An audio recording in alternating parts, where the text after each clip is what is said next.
Hi guys, for today's video, special din na aking minamahal na ina. So, order ako ng buong baboy, tapos sila na lang bahala ang maglitsyon.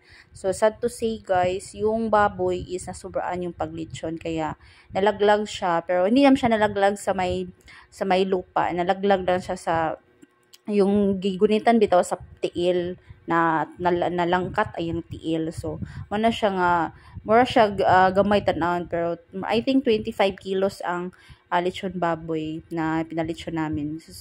So nagbayad kami ng paglitsyon 2,000 plus 500 na parang luto ng laman loob. So ayan, handa ni mother. Lamang ko ka-order cake, na-order na lang ko sa stick bander sa amo sa Poblacion sa market. So gipalitira nga lang happy birthday mother from H&A. So Hakan and Emily na siya. So thank you so much sa pag-sponsor Emily sa cake. And then kan lechon is hati-hati lang na ang sa mga tulo kay igsuon na si Gina, si Uhing ug si Tata, si Emily. So mo na siya ang birthday celebration ni mother sa Anda Kinali Beach para na mo gi-celebrate kay doon dagat ba niya. Ang venue is indot kayo sa view ang kuan ang dagat sa taob pud siya. So wa siya init kay gipili na mo ang duo sa Talisay. So nagpalandong mi. Mo na siya nga nagblow na si mother. So mana assuming nga nagsidihan na ho ang kanang kuan hang candle kay kinakusganan jug hangin dig jud mabuhi bisan ang sindi. Di man mawala gyud ang kung naay celebration nga na jay pictorial no, picture ana. So picture gyud kay di na baya balik ang panahon. So next year na pud ang celebration baya. So nagkaanam katigwa hong ginikanan no sa papa ug mama mo na siya.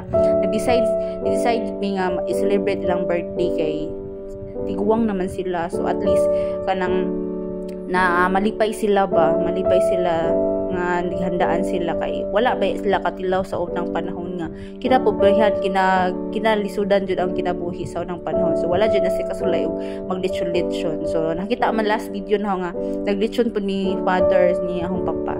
So mao na siya nga kanang ang kalipay sa ginikanan ba dili kabayaran og kwarta.